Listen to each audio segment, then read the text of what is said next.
but here you found a safer place. You're not alone, we're standing by your side, helping you through every twist in the ride. With knowledge, care, and a voice that's true, the Disability Digest is here for you. We've walked the path, we've heard the fight, we know the pain that hides from sight. But every story matters, every win is real. Together we rise, together we heal. You're not alone, we're standing by your side, helping you through every twist in the ride. With no All right. Hello. Good Oh, Wednesday. So, welcome to today's live session. And again, I'm Nadine, and I'm so glad you're here with us. So, we got a critical topic lined up for today. Major 2026 benefit changes ahead. What to know and do before it's too late. So, guys, if you're on Medicare approaching eligibility or you're supporting someone who is, you need to hear this.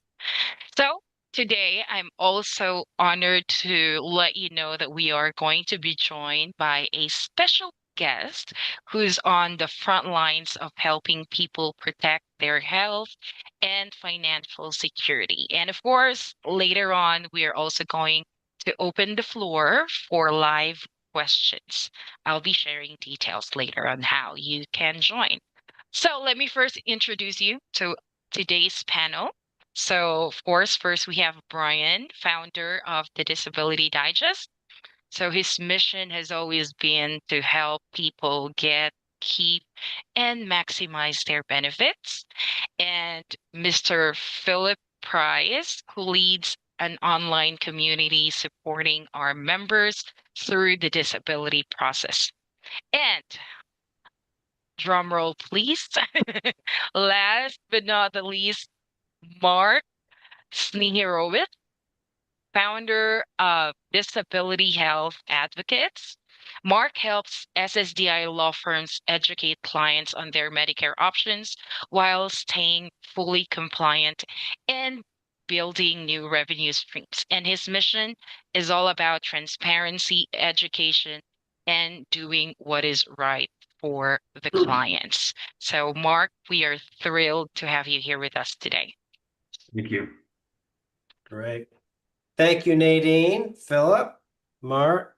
Great to have you here, and everybody out there watching us on TikTok, Facebook, YouTube. I think today, from my perspective, is really important because of everything that's happened within the last year in the disability benefit space, which part of disability benefits is Medicare.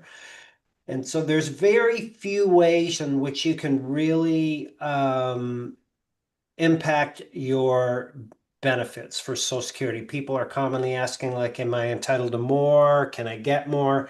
Well, your check is going to go up a little bit, like maybe 3% this year, and that's like cast in concrete.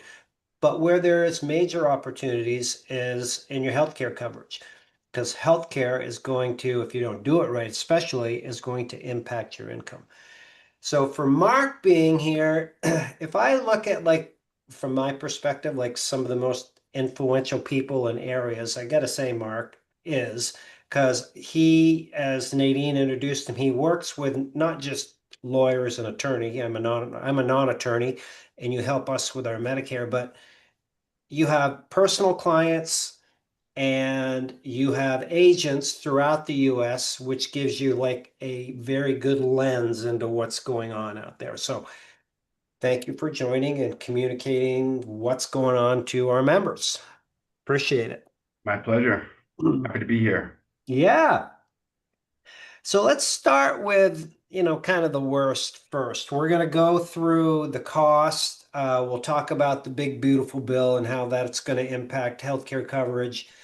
There's been some shenanigans that have gone on in the Medicare industry this year, not so pretty practices by companies, which I've covered in the past, but we're going to dig into that a bit and how to really make sure that you protect yourself going forward from any of these.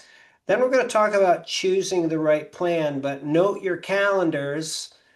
Next week, we're going to actually do a deep dive into reviewing your summary of benefits and how to look at what you had last year, what you'll have next year, and if you should make a change. And then we're going to talk about doctors, networks, and then also the business of being a Medicare, people that want to work with a purpose and help others. I mean, we are hiring here at the Disability Digest, so we're going to talk about that because one of the common areas that people ask about is I'd like to supplement my income. And you could do this and keep your benefits, or maybe you know somebody that could take advantage of this. So that's what we have on tap. And then Nadine, we're going to do a Q&A at the end, right? Yep, we Okay. will. Okay, good. All right, let's get into it, Mark. Let's start with, we've got some premium increases. If you could hit the basics on that and what people can expect rolling in 2026, like Part B, etc. For sure. So for most people in 2025, the Medicare Part B premium is $185. So that is the amount that the government charges you for Medicare Part B.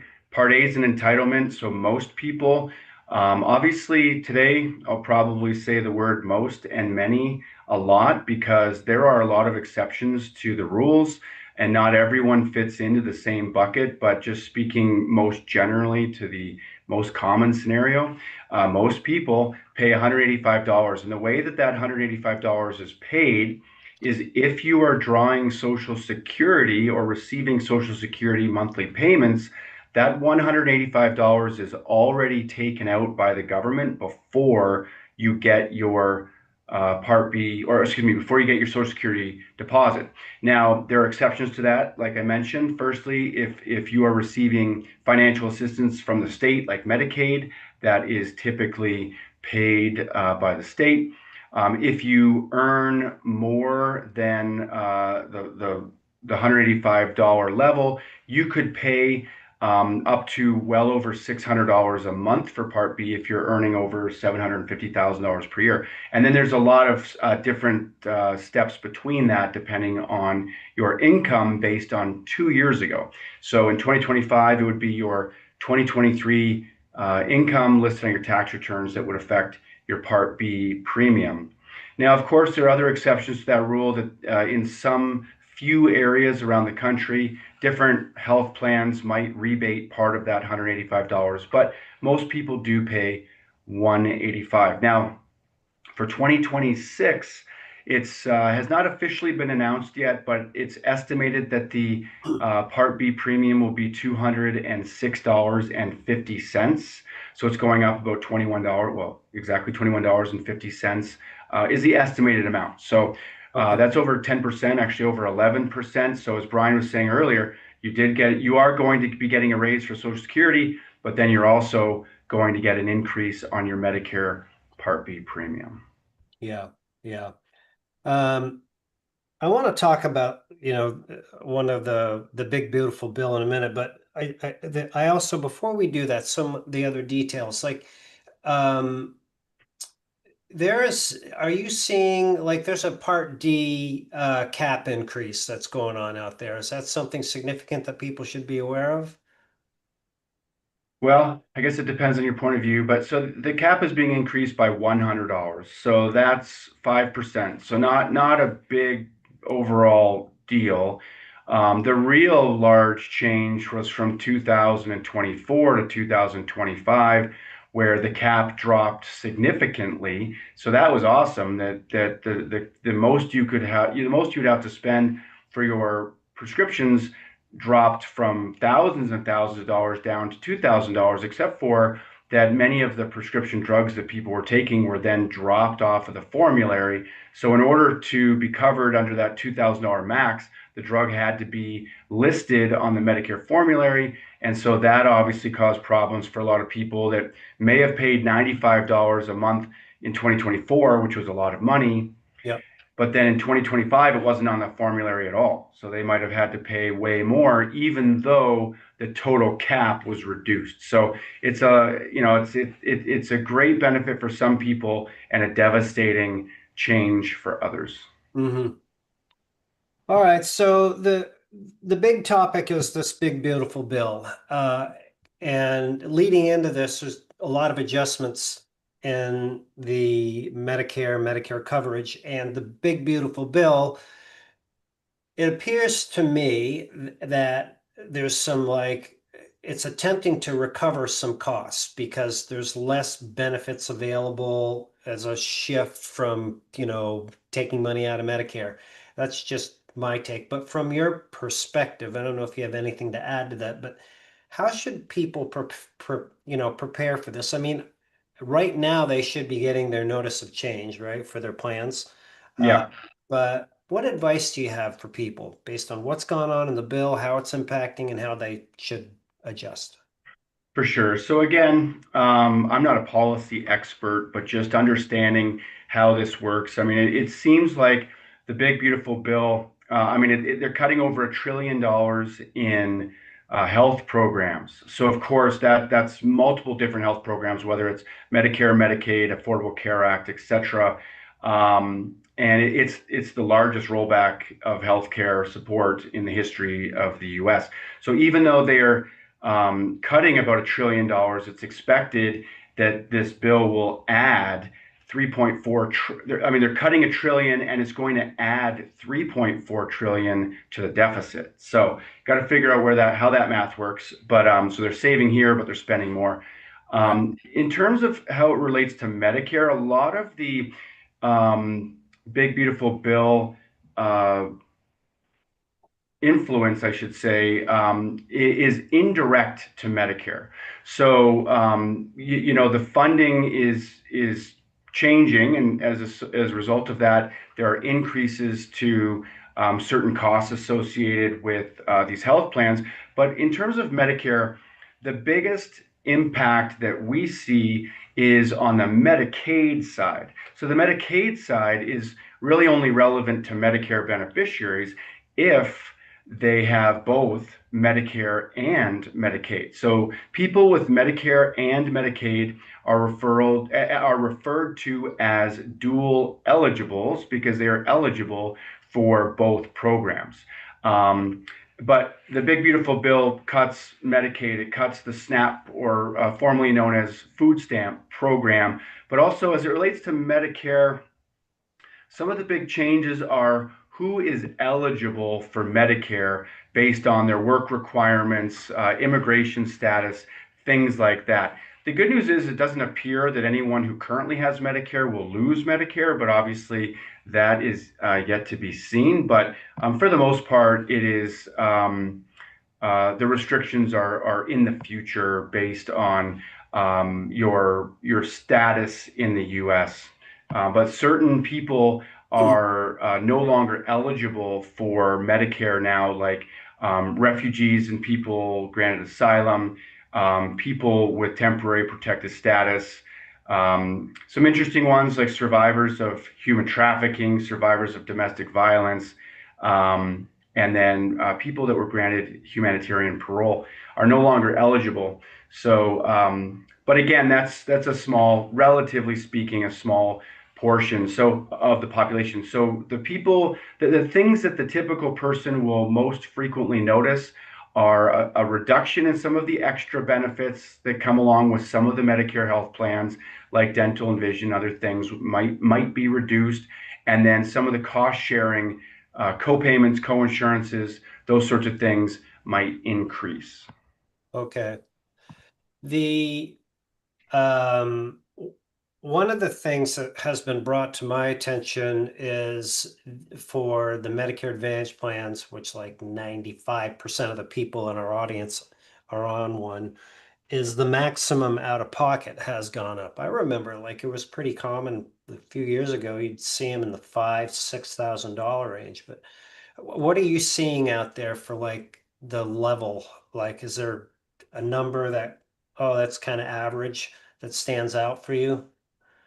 Yeah, I mean, it's tricky because, there's a big difference between, in many categories, there's a big difference between Los Angeles and Boston or Minneapolis or rural Nebraska or whatever it might be. So it's hard to give an average because, some areas have very low max out of pockets and others have very high max out of pockets. But it is appearing that the highest max out of pocket for an in-network, they're also out of network max for certain types of plans. But for the HMOs, there's the in network, and the max appears to, and by the way, today, October 1st, is the first day that 2026 benefits for Medicare Advantage plans and Medicare prescription drug plans are available for viewing by the general public.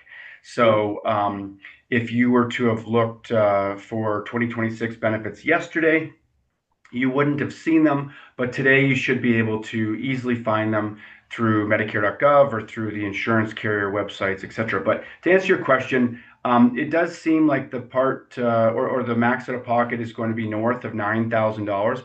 Now, the good news there, arguably, is that very few people reach that max out of pocket because of the way the co-payments are structured. But still, I mean, you could have $3 million worth of medical bills and still not reach the $9,000 or 5,000, 6, whatever your max out of pocket is. You might still not reach it based on how you're utilizing your healthcare. For example, let's say that you are in a catastrophic accident and you are in the hospital for months on end, but maybe your health plan only charges you for inpatient hospital stays a few $100s, say $300 for the first 5 days. Well, you might have millions of dollars worth of bills, but you would only pay $300 a day for 5 days, which is $1,500, and the rest would be covered. So, you wouldn't, even though you have millions of dollars worth of bills, you wouldn't come close to that max out of pocket. Now, there are ways that you can reach that max out of pocket pretty quickly, which could be through Medicare Part B, as in boy, Part B drugs. That is like chemotherapy. There's an MS drug called Ocrevus or other infusion type drugs that you Okay. can't take yourself. So sorry, I'm running a little long there, but No, that's how this you is could. really good actually, because helping people understand where they could possibly be exposed is brilliant. So keep rolling. Well, and also skilled nursing facilities, if you're in there for, 70, 80 days, you might reach your max out of pocket. Maybe for durable medical equipment, if you have an expensive wheelchair or a prosthetic device or something like that, that is how sometimes you can reach the max out of pocket. But for just day in and day out, like doctor's visits and MRIs and emergency room visits and lab tests and x-rays, those sorts of things, it's going to be pretty hard for you to get to your max out of pocket depending on where you live. So that's why it's so important um, to look at health plans based on where you live. If you have a friend or a relative that lives in another county or another state or across the country, talking about Medicare might be interesting and helpful in terms of understanding how things work in general. But if you live in Minneapolis and you're talking to your friend in Los Angeles about, hey, what plan do you have? I want your plan. Well, it's not available to you because you have to enroll into a health plan in the area or the county or the state where you live, depending on the type of plan. Yep. And then if you move, right, you need Yep. to do it all over again. Then if you move, yeah, you need to re look at the plans available in your new area. So that happens fairly commonly where people move for different reasons, to be with family or warmer weather or whatever it might be. So it's definitely important if you do move, you have to relook at the plans in your new home area. You also have to be sure to strategically notify Social Security of your relocation and then not wait too long to switch your plan to your new home zip code. Yeah. Suggest doing that research in advance before you decide on moving somewhere. I know Yeah, I from? mean, it's helpful. I mean, a lot of people like to have an idea of what's going on before it happens, and that gives you plenty of time to make a decision. What you don't want to have happen is on the last day of your special enrollment period, because when you move, you qualify for something called a special enrollment period. Similarly, the Medicare annual enrollment period begins on October 15th and runs through December 7th. You don't want to wait until December 7th to make a choice or make a selection, or you don't want to wait until the end of your special election period to start researching options, because maybe there's a power outage and there's a tech issue, or maybe the agent that's helping you is unavailable for XYZ reason. So we usually try to help our clients get ahead of things, even if they're not even eligible yet. Maybe your Medicare begins in January, but you want to start looking today at what your options are, so that come November, December, you can make a decision. You have plenty of time to get all your questions answered, and nothing's being left to the last minute. All right, good stuff. All right, I want to address the business practices that have gone on that have been exposed in the last year. I'm not going to get into a lot of detail because I've already covered it, but how the Medicare Inc. Expose done by the Wall Street Journal, calling out companies for some of the stuff that they were caught doing that they shouldn't be doing. I want to talk about that. And then also, like, there's been a lot of stuff with some plans have just like stopped taking new clients. So this is the area that I want to go in next. So, and the few things that I feel are driving this is companies are pinched. They're for the first time having financial challenges. I'm not going to shout out anybody. You can go and listen to it. It's all online. And some of the practices that people have done.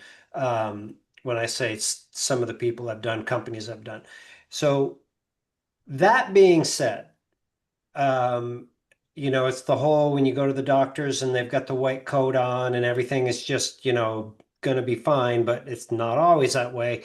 There's some precautionary steps that, I wanted to ask you, like, what advice do you have for people that are using Medicare that they could, safeguard themselves to make sure they're getting the most out of their plan? They're not susceptible to any of these practices that have been going on or perhaps could be going on in the future. Yeah, so I think the old adage of one bad apple spoils the bunch is pretty relevant here, in the sense that I don't think a lot of the, fraud and massive issues are commonplace. I think that it's going on. I think that there are great doctors, there are bad doctors, there are great bus drivers, there are bad bus drivers. There are great teachers, there are bad teachers. And I think that oftentimes, especially in the world we live in, the negativity gets the most attention.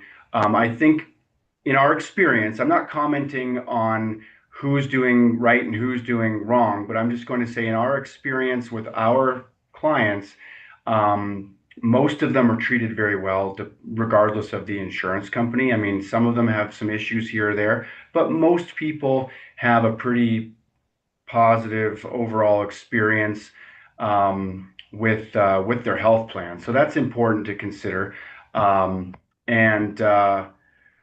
like with anything else, like whether you're on Medicare or whether you are going to the mechanic to have your car fixed, I mean, it's important to look at your bill, because you want to make sure that what is being done is actually what's being done. You want to make sure that you are not overpaying or that you're paying for things that weren't done. I mean, it's just, obviously, we're not all doctors, we're not all insurance experts.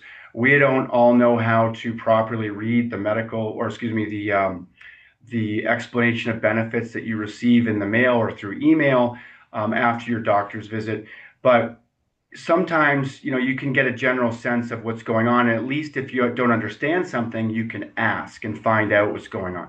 Additionally, a lot of doctors' offices and clinics now will have an app, and you can see without needing to talk to anybody, you can see your medical records and you can get the written summary of your office visit. And if you read that office visit and there's something on there that you don't recognize or you feel didn't happen, I mean, you are entitled, you are perfectly within your right to ask about that. And oftentimes, whatever's written in there is accurate, and sometimes it's not. So just reviewing it. And also, it's great to stay educated on your own health. I mean, the doctor might tell you something in the appointment, but then in their notes, they add in something a little bit different that might be helpful for you to understand how to move through your own health journey.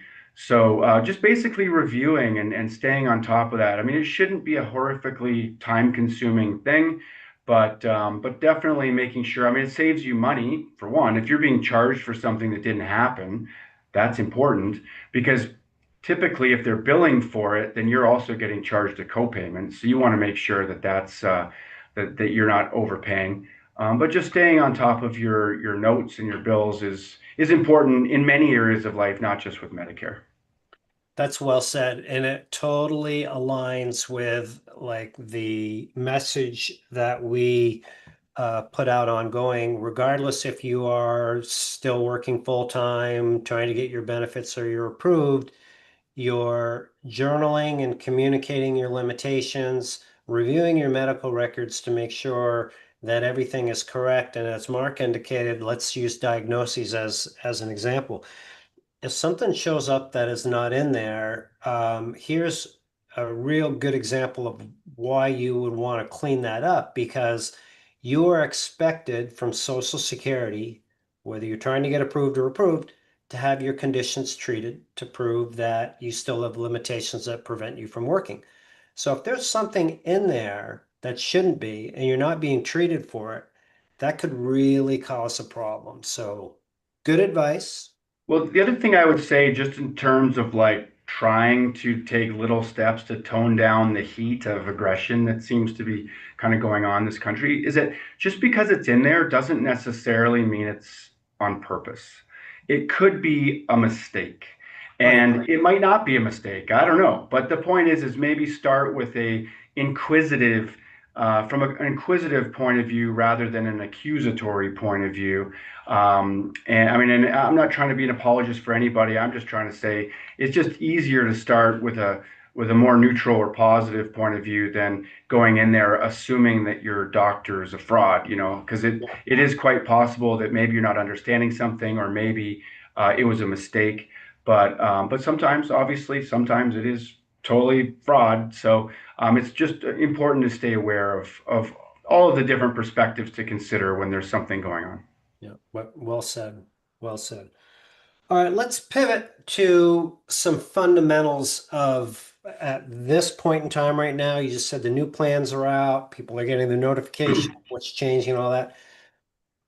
If you could, let's speak to choosing the right plan. And I want to address this in two areas of questions. Like, there's, I don't know how many different options there are for plan options out there. I have no idea. I don't even know. I mean, there's a lot. Let's just put it that way. If you look at a common market like Austin, Texas, I don't know, there's probably 200 plan options there, right? Probably not that many. Well, so 25 and 26, obviously, as we'll probably get to in a minute, are totally different. But there's probably somewhere between 30 and 50. 30 and 50, a lot. Yeah. Yeah. Okay.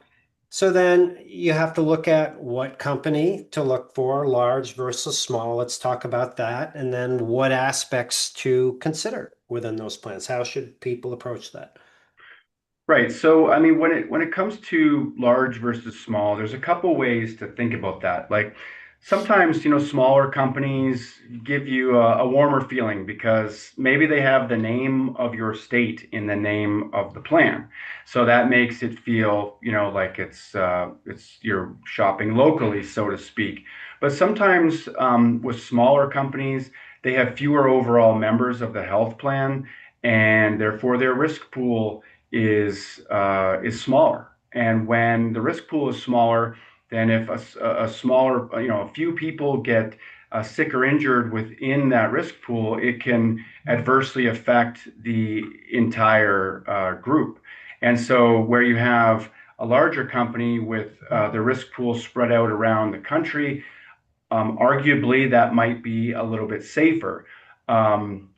On the flip side, sometimes some of the smaller carriers have a larger physician network because, again, it's a local company that may have been there for a longer amount of time than the larger companies. Who knows? There's a lot to it. What we're noticing as a trend in 2026 compared to 2025 or even 2024 is that the smaller companies are the ones that are struggling a little bit more, where they are reducing or eliminating their plan offering altogether.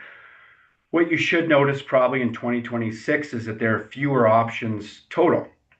So maybe there was an insurance company that last year in your area offered 8 plans. Well, maybe this year they're only offering 4 or 5, and there are reasons for that. I mean, some of the plans they were offering may not have been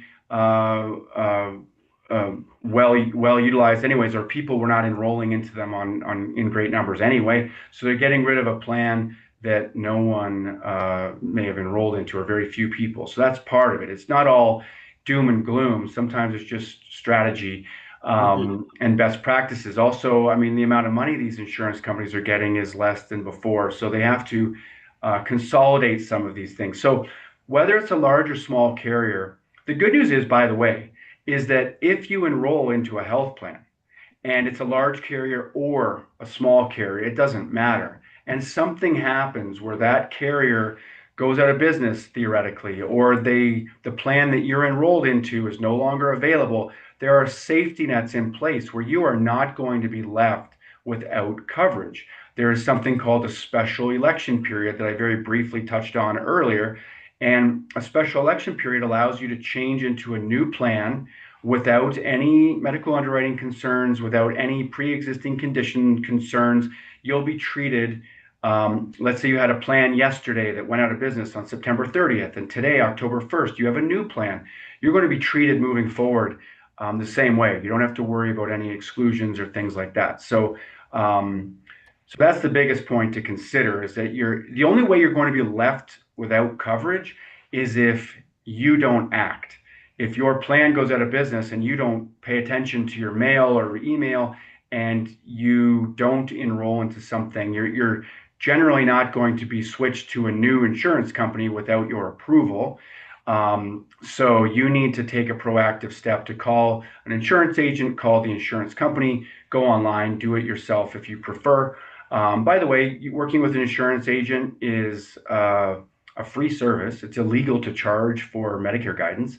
So it's a free service, and they can provide you with a lot of help, literally at no cost to you. They can do all the research without you having to do anything, and then come back to you with your options. So the most important part, whether it's a large company or a small company, is making sure that that specific plan meets your needs.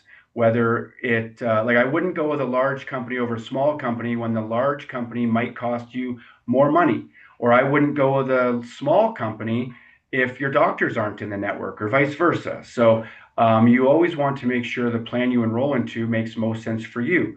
Maybe the plan if you're married or you have a friend or sibling, the plan they're enrolled into might not make sense for you unless you happen to live in the same zip code, see the same doctors, and take the same prescriptions. And in that case, it would make sense. But if you see different doctors, take different prescriptions, or live somewhere completely different, then another health plan might make most sense for you. So speaking with an expert, speaking with someone that understands these health plans, I would highly discourage anyone from answering the cold calls or calling into a TV commercial. I would try and find someone that understands your unique needs, someone that you already trust, and speak with that person rather than someone that is marketing to you in a direct way but doesn't know anything about you. Thank you. And so next week, as I mentioned at the top of the program, we will have Daphne and Gloria, who take care of our members here at the Disability Digest. They're going to give a general presentation about what to look for in your, what your current plan looks like versus your 2026 plan. So they'll go through that process to teach you how to do it. So thank you for that. So are there really, if somebody is looking at their annual notice of change, what are some of the key things that they should pay attention to? Because there's so many, I think it's intimidating for people to look at it. And that's why a lot of people don't do anything, right? So what are some of the most important things to look at? Like if there was like a top five. Well, in the annual notice of change, there's a lot of words on those documents, but what should be in there somewhere is a chart where you see side by side changes from 2025 to 2026. So that's a good place to start, where you're just looking at how much am I paying now in 2025 versus what is it changing to in 2026. So that's a very good starting point because that gives you a basic idea. I mean, if you know that you go to the specialist twice a month and now the 2026 copayment is $5 more, then you know you need to budget an extra $10 a month. I mean, it's pretty basic stuff. And then in terms of the prescriptions, you'll look at the prescription copayments and how that might be changing from this year to next year. Sometimes in the annual notice of change, they will list what plans are available for 2026. You obviously want to be on alert for your plan being discontinued for 2026. There's something called crosswalking where the insurance company might move you to one of their other plans. So your plan you'd get a new card in the mail. Your plan might have a different name. So you want to be aware of that because obviously that changes a lot in terms of the co-payments, doctor network flexibility, things like that.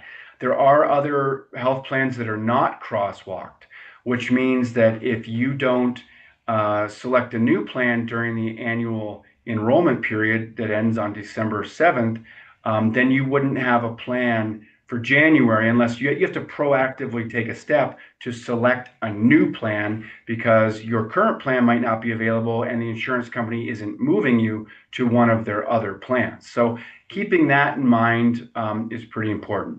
So I think we're 3 out of 5 now of top things. The next thing is some of the extra benefits. If you utilize some of these extra benefits that are often included with Medicare Advantage plans, like dental, vision, gym memberships, transportation, over-the-counter credits, things like that, you are going to want to just look at how those are changing from this year to next year. So that's pretty important. And then lastly, I would say the maximum out of pocket is something to consider because if your maximum out of pocket has increased a lot, as I mentioned earlier, the max out of pocket is not really, in my opinion, after doing this for 18 years, it's not the be all and end all because most people don't reach it. However, if there is another plan that is similar or superior in other areas and it has a lower max out of pocket, well, these are all things that you need to consider as you're looking at 2026 options. In a perfect world, your plan in 2025 will be changing minimally for 2026, and you do not have to do anything. You do not have to re-enroll. You'll automatically be re-enrolled for 2026. So that's the best case scenario. You don't have to do anything. It's almost like when, one TV show ends, the next TV show that you like just as much is on next, and you don't have to change the channel. You don't have to do anything. That's the same thing. Whereas if your plan is changing substantially, you do need to take a proactive step. I'd recommend obviously calling Daphne or Gloria and talking to them about your 2026 options so that you have as little disruption as possible. And I would do it early so you don't have to panic. The holidays get kind of busy with Thanksgiving, with Veterans Day, then Thanksgiving, and then the enrollment period ends, and then Christmas is right there, Hanukkah is right there. So it's you want to maybe get ahead of this so you don't end up getting other things added to your calendar and then it kind of slips to the side. Yeah, good advice. Philip, I recall you had a situation where a plan that you were on, they ended the plan. Do I have that right? United Healthcare plan a few years ago, and you had to make a quick transition. No, they didn't end it. The maximum out of pocket went up dramatically. Oh, okay. Yeah. United Healthcare. Yeah. And you noticed that by going through your annual. Yes, the annual notice of change is where I saw it. Yeah. And I'm sitting here as Mark is talking, looking at my new one, annual notice of change. Oh, And it's still through United Healthcare. There's some small changes, but not anything dramatic. all right. My That is my actually, biggest Brian, that's a good thing to note, that if you have a Medicare Advantage plan already, you should have received your notice of change letter already, just like Philip has. And if you haven't received that, you might want to look through your mail, or you can go online to the insurance company, to your portal. You should have a member portal that you can download that annual notice of change. Or also, just to let you know, sometimes you might hear the word ANOC. ANOC is yeah. just ANOC, Annual Notice of Change. So just in case you hear that, that's what they're referring to. But you can contact the insurance company and ask them to send you another copy of it. So that's a good point. Okay. Now, on the annual notice of change, if your doctor changes and jumps out of the network or something happens, is that on the annual notice of change? I don't believe so. I mean, they might generally note like a large clinic or something that may have left the network, but they're generally not going to include a single doctor. Yep. So that's definitely something to re-review. You can do this yourself through the insurance carrier website, or you can call a professional like Daphne or Gloria, and they can double check for you for 2026. Or could they call the doctor? Well, so they can call the doctor. For sure, they can call the doctor. The issue that I would say there is that oftentimes there are many different health plans offered by the same insurance company. And sometimes the doctor is in one network, but not in another. And I don't think I personally would not trust that the person answering the phone in the doctor's office is an expert in each and every health plan. They might say, yes, we accept this company, but that doesn't necessarily mean they accept your specific plan if it's a HMO plan. And so that usually calling the doctor's office makes me a little bit nervous. Even on a lot of doctor or clinic websites, they will list an insurance company, but they don't list every single plan offered by that insurance company. Sometimes they do. I have seen doctors' offices where they list every plan by a specific company that they accept, but definitely the most accurate, up-to-date information, according to the insurance companies, is their own website. Now, keep in mind there are extenuating circumstances where doctors retire or pass away or whatever, or move middle of the year. But with the exception of that, the physician finder or the physician search tool on the website is generally pretty accurate. Okay. Yeah, it's a good point. All right. Now, another thing is medications. So with medications, prior authorization has been a go-to that Philip and Daphne actually have worked together to advise our members and audience how to use those. But there's been some challenges. There's a 13% of denied prior authorizations, or is a figure that's floating around out there. And do you have any advice for people? Like, are you familiar with this, prior authorizations, and use it as a strategy? If so, like, how could Yeah, so I mean, couple things with that. One thing is that the 13%, that doesn't necessarily mean the insurance company's just saying, no, we're not going to cover this. It could be that there are hoops to jump through that the patient or doctor have not done yet. It Mhm. could be an error where certain things are not entered correctly. I mean, there's a lot of reasons for that 13%. But it Mhm. is important to look at the drug formularies and make sure your drug is covered. And then you are able to see if prior authorizations, quantity limits, step therapy, if any of those things are required in order to access that drug, or to be able to receive that drug. And most frequently, if you have already gone through the step therapy, if you've already gone through the prior authorization with a different company, generally it's a little simpler and faster with the new company, but you still want to make sure that the drug is covered. That's the biggest thing, because not every insurance company covers every drug. But then if you've done everything correctly and you are part of that 13% that is denied, then you do have the opportunity to file an appeal. So usually the appeal involves a statement from your doctor and other things, but that is a resource, which I understand for a lot of people is very frustrating and time consuming. So hopefully you will not be in that boat, but you do have the ability to file an appeal if you feel that they denied the drug unjustly. Yeah, yeah. This audience is familiar with denials and appeals. So, part of the process. So stay in there. Okay. Now, as I mentioned before, our audience is mostly in Medicare Advantage plans and for, the financial reasons. And there is the option to have a Medicare supplement. But I would say I've maybe have 2% of the people that I personally work with, maybe 3% that actually have these. It's like 4 people, 4 times I've done this. So and that's cost driven. It's really expensive for somebody that is under 65 to obtain an affordable solution for that.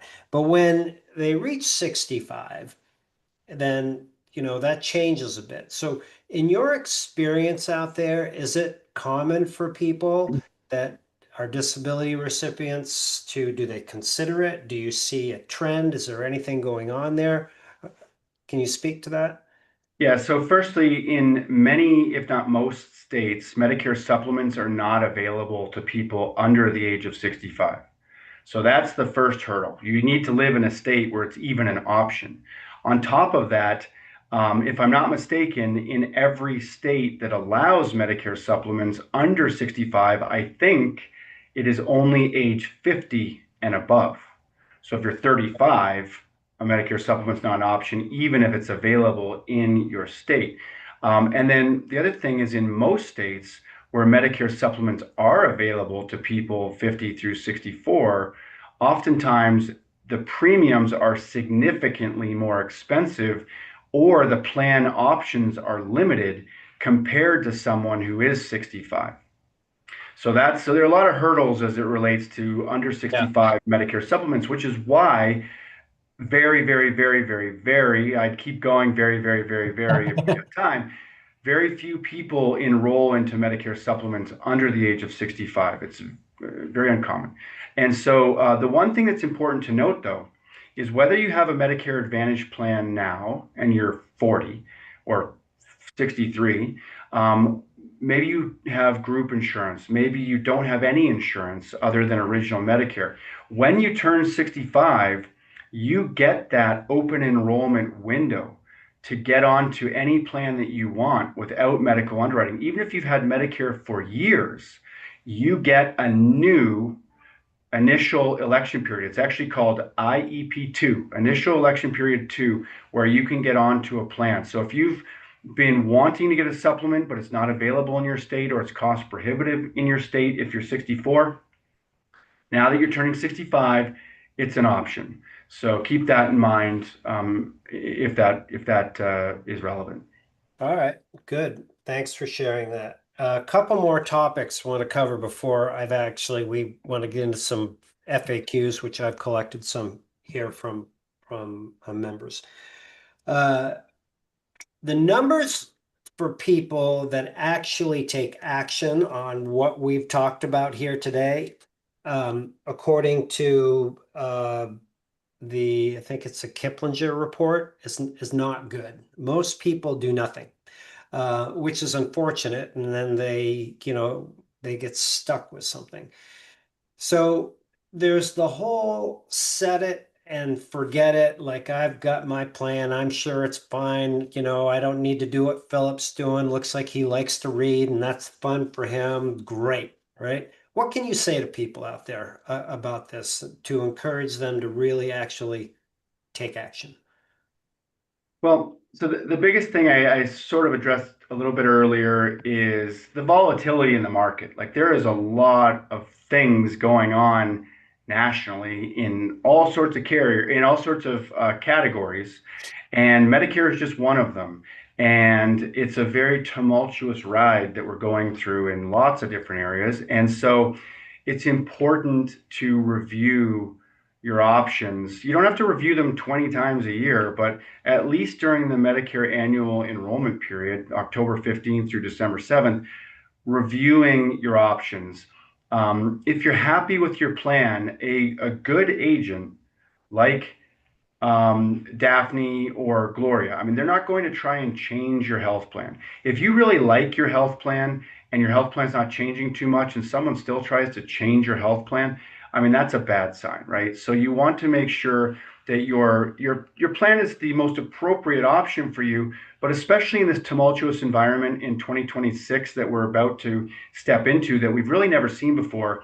There are a lot of plans being discontinued. There are a lot of plans that are changing. So this year, more than ever, probably, the set it and forget it ideology is not going to work for most people. You at least want to review to make sure so you stay on top of things. And if you're working with someone that's respectful and knowledgeable, like Daphne or Gloria, it shouldn't take too much of your time. You're just going to have to give them a little bit of information about any changes, and especially if you personally have had changes, if you have had new prescriptions, a new diagnoses, new doctors, if you've moved, if something big has changed in regards to your health or your life in general, from 2025 or 2024, 2025, 2026, review is really the most important thing. Yeah, it's a good point. Just a quick commercial before we move on to the last topic that I want to cover is for members here at the Disability Digest, we do a benefit review where we will go through and collect the information that Mark mentioned, and we'll review like your Social Security disability benefits, your Medicare benefits, and see if there's any opportunities for improvement. So again, we do this for our members, no cost. It's called a benefit review. So if you're a member of the Disability Digest, you can just, and you haven't had yours yet, I would encourage you to reach out to support and contact us to get your benefit review scheduled. There's like 30 something spots left that we could really realistically accommodate between now and like through the open enrollment. And so grab a spot while you can. And then Daphne and Gloria will be here next week. For those of you that don't want to do that or you didn't make the list, then you can come and listen and they'll guide you through as best they can to do that. So that's one thing. Here's the next thing I want to cover. And this is, there's people that are out there that one of the things that's important to them is how to increase their income, better their benefits. And you've covered some wonderful information, but I do want to take time to address the business of insurance, Medicare, because this could be a really good fit for people as a way to supplement their income. So first, I want to just share my short story. From a Disability Digest perspective, I worked for, I don't know, it's probably like 14 years, and we would have members that would contact us about their concerns for Medicare. And I worked with relationships and would refer them out, thinking that would be great. They'll help them out solve their problem. But there was 4 different companies that we used, and the challenge that I had is the members would typically, unfortunately, report back that it wasn't ideal for them. They were put on the wrong plan, the service wasn't there. So finally, I'm like, oh my God, I'll take a look at doing it. And that's where I met Mark and brought me through the process. What does it take to get involved? Because you have to become a licensed insurance agent, you have to pass tests, and then you have to get your certifications, and then you can help people out. I chose to do it because I felt it was the right thing to do for our members to make sure that they were guided in the right directions and put on the right plan. But here's the thing that I want to share. For if you're a disability recipient, I think this is a wonderful way for you to supplement your income, because the money that you earn for a first year commission does count towards your allowable amount. But the residual that you earn from each policy in month 13 going on, it doesn't. That's residual income. And we've had individuals that are members that have residual income. They've gone through the hearing process, and you can listen to a story from Mike, and the judge said, this is residual income. It doesn't count. So he had more than the allowed amount in gross income, but the majority of it was residual, so he still got his benefits approved. So from an income perspective, it's attractive, in my opinion, for disability recipients, or even if it's somebody that is looking for something to do or a career change to get into, or they want to do something with a purpose. It's something that you can consider because it does make a difference. It solves a big problem. As you may have noticed if you've listened to this whole presentation, this stuff's confusing. I mean, it is, right? I mean, as you explained to me, Mark, the learning curve, but then it plateaus. So here's my question for you, and we have openings here at the Disability Digest. If somebody is out there and you're listening to this and you're already an agent, wonderful. We'd love to talk to you. Or if this is something of interest, then you can certainly pursue it. And Nadine, I'll put a link in the chat that you can share for the advocate position.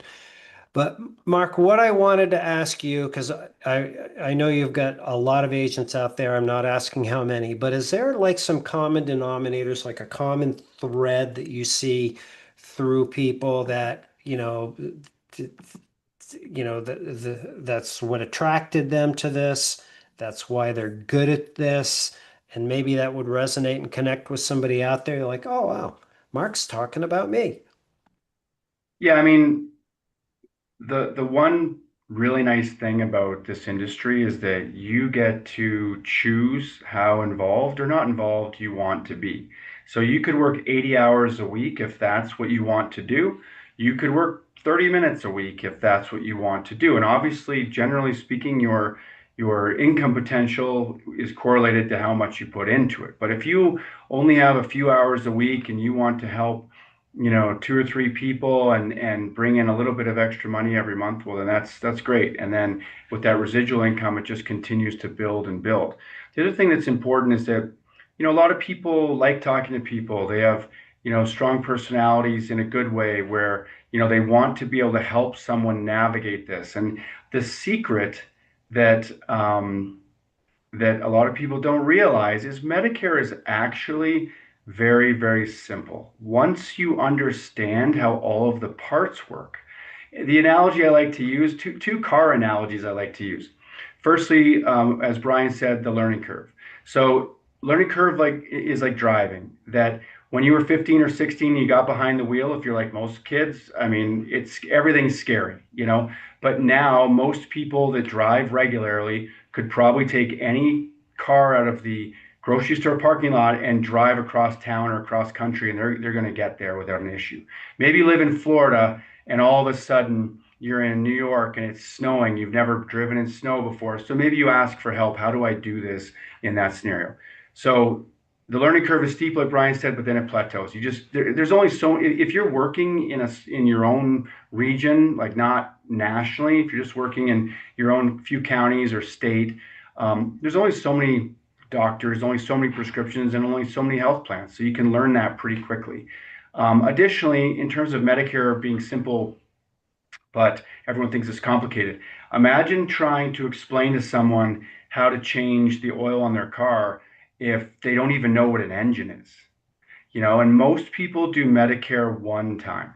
So they're doing it for themselves. And so they don't spend the time to really understand it in great detail, just like most people don't spend time learning how an engine works when they're just going to the local oil change shop to get their oil changed. So, but once you understand how all the parts work, it's very, very easy. And so if you work with Brian or whatnot, you're going to have support. You're not going to have to figure this stuff out on your own.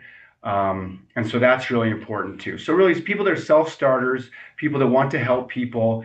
You can make significant income, but if your only goal is the income, then you're probably not a good fit, because then you might be cutting corners and you might not be doing what's in the best interest of every person. So it's great to get paid well to do good work, but you have to be willing to do the work to get paid. So, unless you have other questions, Brian, that's basically how I would phrase it. Someone that's self-starting, good personality, and doesn't mind doing work to get paid well.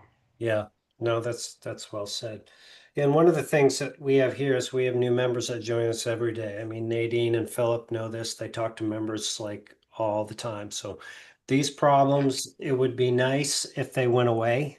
But I don't expect somebody is going to come out with, a simplified Medicare solution or approval for Social Security for that matter.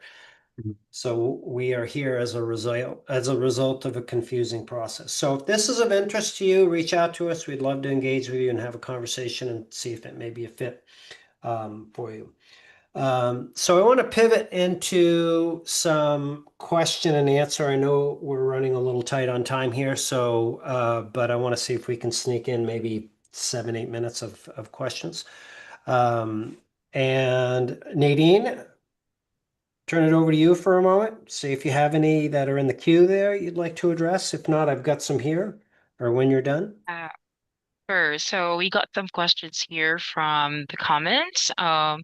One question is, on average, how long does a first appeal review normally take? So we're talking about Social Security disability. Mm-hmm. Usually about the same amount of time as it takes for the initial decision. It goes to the same office. However, as of today, the whole game has changed because the government shut down. We don't know how long that's going to last, and the staffing is going to drop. And so if this is resolved within 48 hours, then that's one thing. But if this drags out, it's going to get ugly. We just don't know. All right. So next question here. This is interesting. When you are at your retirement age from disability, can you still stay as a member of the Disability Digest? Sure.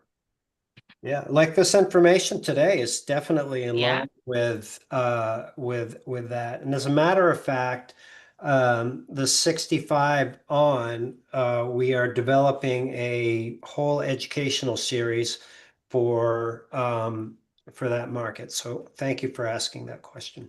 Yeah. Okay. All right. Another question here. What kind of cuts can we expect for Medicaid?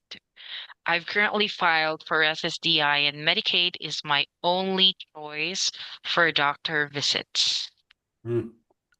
Mark? Sorry, just to recap, is the question, what kind of cuts can we expect? Yeah. Yeah. Yeah, so most of the cuts that we've seen are related to who qualifies. So the income level that you receive is, in order to qualify, is for most areas going down. Now the problem is that in most cases Medicare is state by state, so it's hard to give you an overall blanket statement about what kind of cuts you're expecting. I hate to do this, but I'd probably have to refer you back to your Medicaid office to see what level is required to qualify for Medicaid. But it should be based on your income. Okay. Yeah, those are all the questions that I have from the comments, and I don't know if we would still have enough time for a Zoom question, I mean Zoom live question, but I'll turn over the floor to Philip if he has any questions from his group. Yeah, I just have one that was sent in by Anonymous 951. It's kind of long. but I'll try to get through it as quick as I can. All right, Anonymous says, I have a question regarding my husband took early retirement. Took early retirement from a union job, which came with Blue Cross Blue Shield, and until he reached age 65. I stay on until I'm 65. We are both on SSDI. We declined Medicare when I was approved first, then my husband later. Called his HR and confirmed that he had credible coverage. Sent us both a letter as proof. Called Medicare and they agreed and reimbursed us the $185 they took out and put us on Part A only.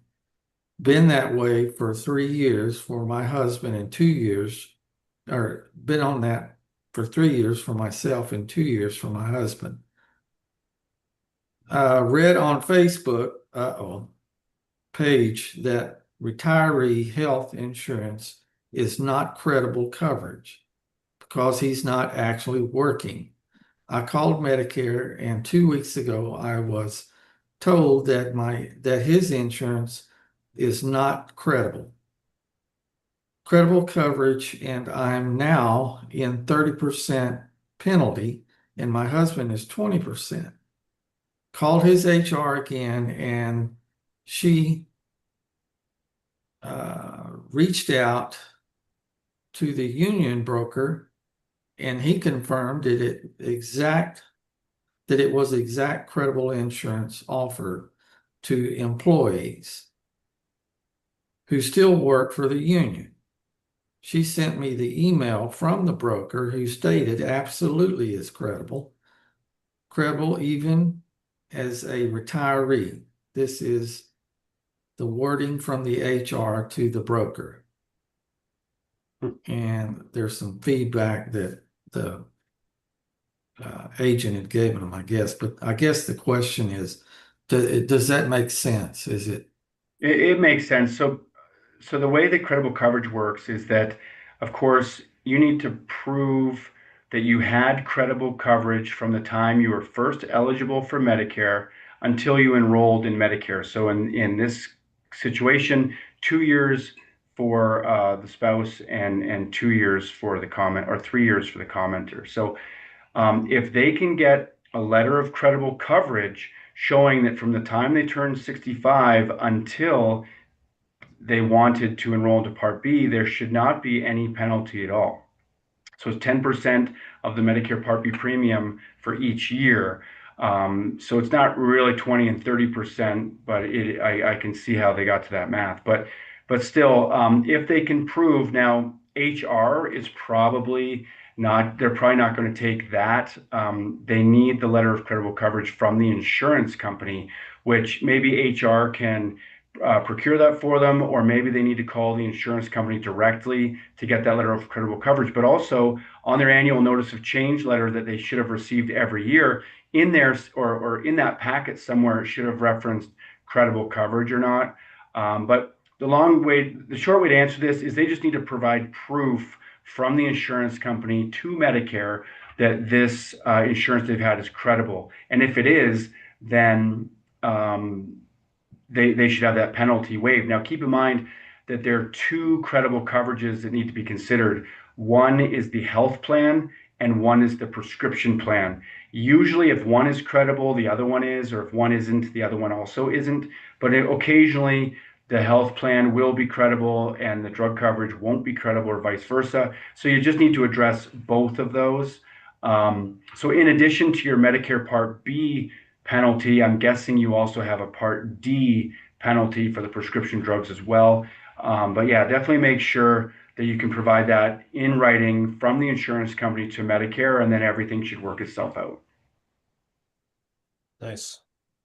That was quite a question, Philip. Yeah, it was. Yeah. I was sweating bullets trying to read it all. I think you did a great job. Well, you've been practicing reading while we're doing the show, reading your annual notice of change. Um, Yeah. two more questions as we tighten this up. When people take a look at the Medicare Advantage, and they're like, there's no premium, I get all these benefits, right? It's sometimes it's kind of like this too good to be true thing. So could you walk through the money flow, like how Medicare works and paying insurance companies, allowing them to have plans with low to no premiums and all these goodies? Sure, you're gonna let me crack out some more car analogies here. But Bring so it with on. a so if you have original Medicare, then original Medicare pays 80% of your bills, plus there are deductibles and co-insurances left over that you would have to pay, like the remaining 20%.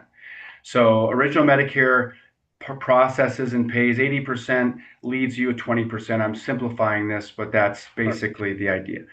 Then now, let's say in most states, you're over 65, you purchase a Medicare supplement, so you pay a monthly premium to cover most of what Medicare doesn't. So it covers a 20%, some of those deductibles and co-insurances, et cetera. So between the two of them, you are pretty well covered, but you're paying actually three premiums, because you're paying the Part B premium, you're paying the Medicare supplement premium, and you're paying the prescription drug premium in most cases.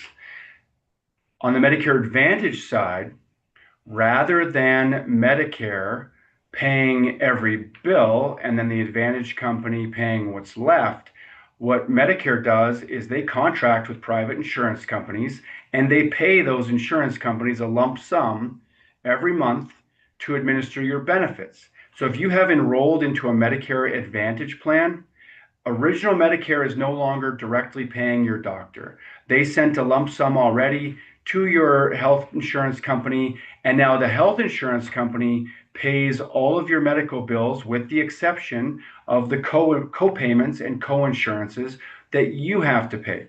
So getting back to my auto analogies. So with original Medicare, changing an oil, your oil, it's like original Medicare is going down to Jiffy Lube, or going down to, I'm ruining my own analogy, going down to the auto parts store, buying all of the oil, the filter, everything, and doing all the work themselves.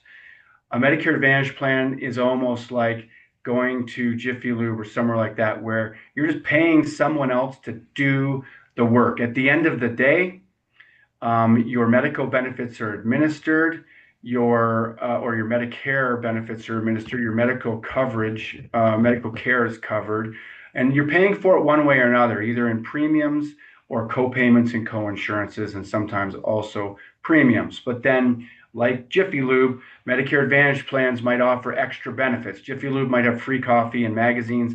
Medicare Advantage plans might have some dental, vision, gym memberships, transportation services, whatever it might be, which, by the way, vary from area to area to area. So just because I mentioned a specific benefit doesn't mean it's available to you in your area, but just generally speaking, oftentimes Medicare Advantage plans offer certain extra benefits that aren't covered under original Medicare. All right. Excellent. Now I want to roll forward a little bit more on this question. So different plans, different areas. Philip in Austin has different plans than would be available here. Like there's probably 5 plans here versus the 20 that are there.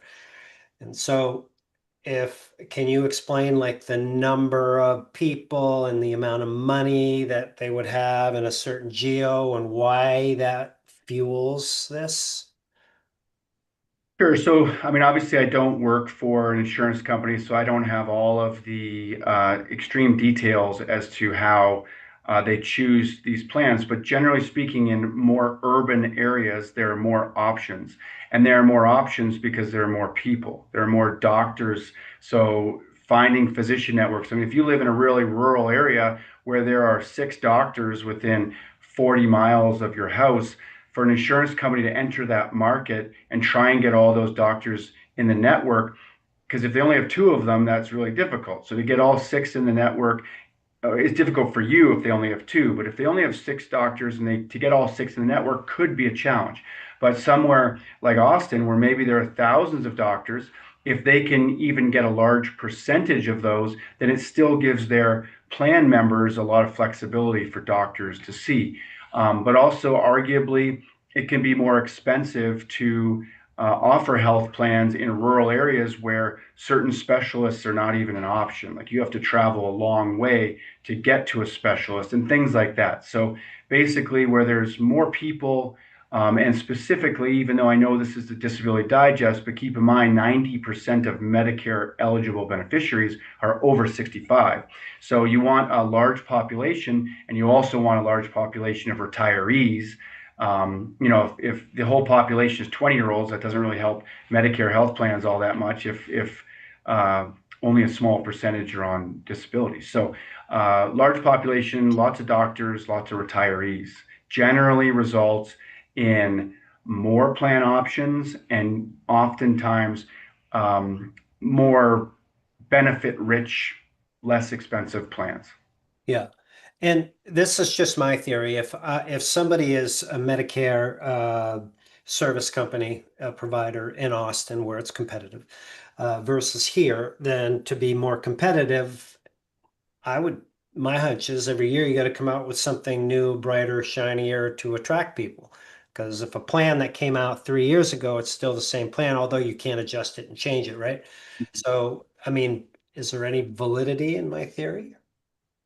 Yeah, I mean, in a competitive market, whether it's a car or a cell phone or whatever else, I mean, they want to remain competitive. Yeah. So, most of the highly rated carriers are pretty stable, for the most part, where their benefits are not like flying all over the place. I mean, there are markets that might have a clear leader in that market for the most enrolled into health plan, and all of the other plans are like throwing darts to try and figure out what might stick and try and gain more membership there. And oftentimes, sometimes it doesn't work, and then they have to um, withdraw or retreat a little bit moving to the next year. Um, but yeah, I mean, generally, I think most of the good plans are competitive year in and year out. But yeah, they are kind of trial and error, figuring out which benefits are important to people and which ones aren't. Great. Great. That's perfect. I appreciate you sharing that. So for everybody listening out there, a few things as we wrap up. If you're not a member of the Disability Digest, Nadine will put a link in the chat for you, and you can come on over to our website. You'll see a green button like this. And the best way that we can help you is if you join us as a member, because when you click that green button and you fill out your profile, that little bit of information that takes you like less than a minute to provide helps us understand if you're trying to get approved or if you're already approved. We have additional information that can support you based on that. Like we have 6 key courses, condition-specific information. We have support groups. We've got 24/7 digital support that is available to our members. So all of these things to help you get approved and stay approved, that's the best way that we can help you. But we certainly, if you just want to hang out and watch our live events and our videos, that's fine too. It's an option for you. And next week, as we mentioned, we will have Daphne and Gloria, Philip and Nadine will be back, and we're going to actually go through and break down how to review your annual notice of change, what to look for 2026. Like we'll do some screen sharing and actual notice of change. So hopefully, Philip, if there's anything like exciting on yours, you can send it over and we can use it as an example. So that's it. Philip, Nadine, thank you. Mark, especially grateful for your contribution today. It's really helpful to get your perspective and helping our people get the most out of their benefits for 2026. We hope to have you back again. Thank you for having me. And what the last thing I want to say is that I know there's a lot of you know, less than optimal news as it relates to Medicare in general, but there's still a lot of really good health plans out there. I mean, the worst plan is still better than no plan. So definitely take a few minutes to do a review, and and you'll be happy that you do that as opposed to just not having a plan or disenrolling in Medicare or whatever it would be. I mean, it's just going to be a lot cheaper to have a quality health plan, even if it's not as good as what you'd hoped it would be, or maybe it's not quite as good as 2025. But these things tend to go in cycles, and the insurance companies tend to, retreat a little bit, fix some issues, and then move back forward in a more positive way. So hopefully that's what's going to happen here, but time will tell. But I wish everyone a happy annual enrollment period. And again, Brian, thanks for having me on. Absolutely my pleasure. All right. Till the next time, everybody, make it a great day. God bless. Bye-bye. Thanks, Mark.